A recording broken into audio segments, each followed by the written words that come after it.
Nobody would even know that time had stopped. Film ini menceritakan tentang seseorang yang bisa menghentikan waktu. Kira-kira hal apa ya yang dapat kita lakukan? Pastinya seru sekali. Ini dia. Film kita awali dengan diperlihatkannya dua sejoli yang sedang bertengkar, yaitu Ben dan Susie. Mereka pun berkomitmen untuk menyudahi hubungannya karena dia sadar pacaran tidak cukup dengan hanya bermodalkan cinta saja. Seminggu setelah putus, Ben yang merupakan mahasiswa dari Fakultas Seni terlihat menjalani aktivitasnya dengan seadanya karena efek putus tadi. Apalagi dia harus menyaksikan mantan pacarnya bermesraan dengan pacar barunya. Sebuah kekhawatiran datang dari sahabat Ben yang menyarankan agar segera mendapatkan pacar pengganti. Walaupun itu tidak otomatis menjamin bahwa Ben akan lupa dari Susie, tapi setidaknya Ben akan terhindar dari yang namanya stres, apalagi bundir. Tapi si Ben tidak benar-benar mendengarkan saran dari sahabatnya itu. Pada malam harinya, Ben mengajak Susie untuk balikan, yang padahal Susie sudah tidak tertarik lagi dengan sosok si Ben. Dan juga sekarang dia sudah memiliki kekasih baru yang menurutnya pasti lebih besar dan panjang dari si Ben dalam segala hal. Tidak cukup sampai di situ, Ben juga dibuat sakit hati dan hancur saat mentalnya dengan terang-terangan mengakui jika ia sudah pernah melakukan hubungan sebadan dengan pacar barunya tersebut.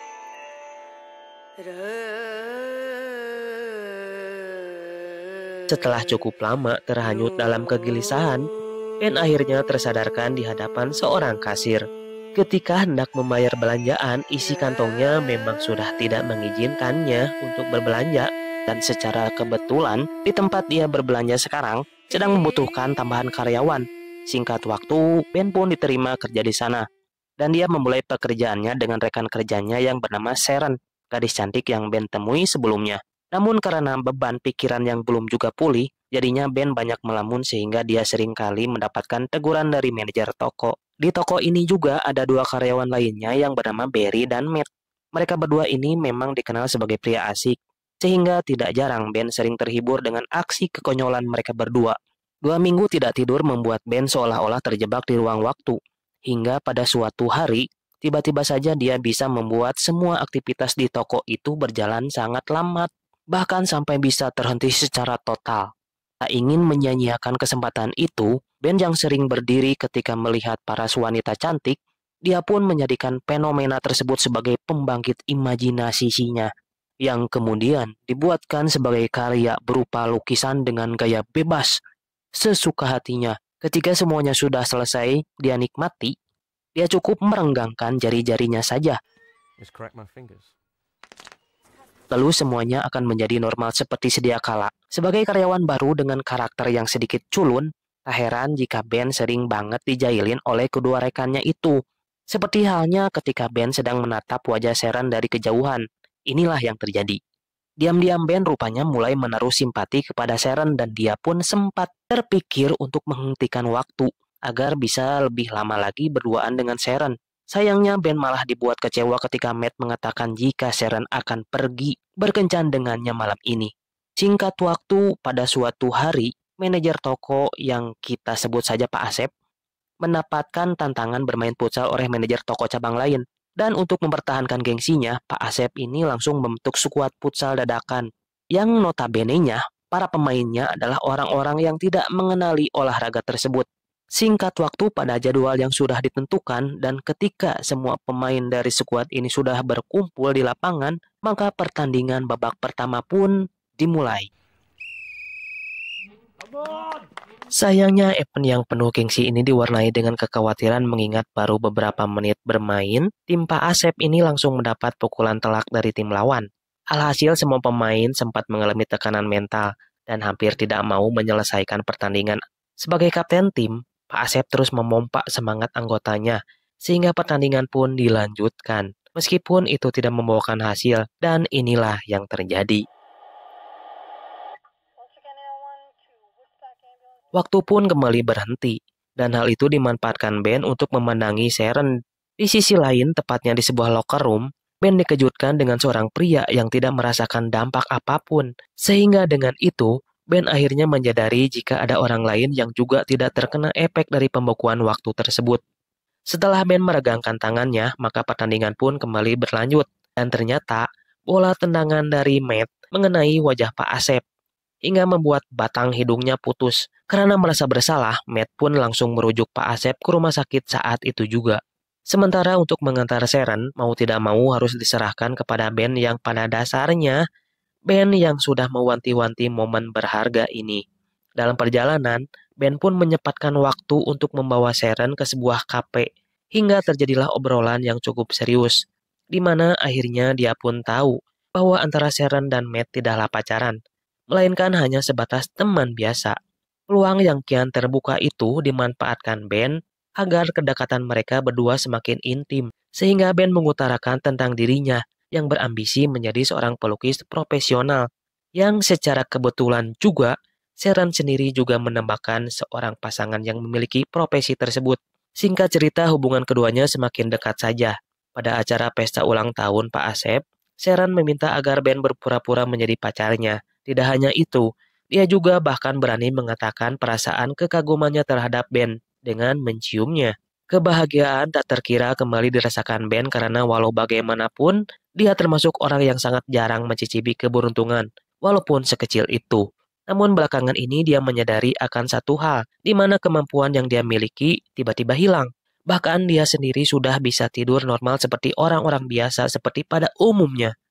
Hingga pada suatu hari, Ben terbangun dengan panggilan suara telepon dari seorang yang mengaku Pak Usep, atau seorang pemilik galeri lukisan terkenal yang katanya tertarik dengan lukisan buatan si Ben.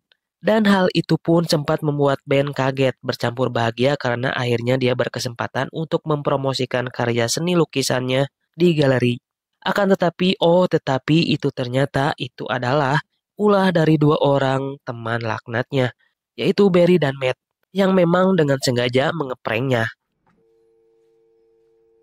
Dan saat malam tiba, Ben tanpa canggung lagi langsung menceritakan semuanya kepada Sharon.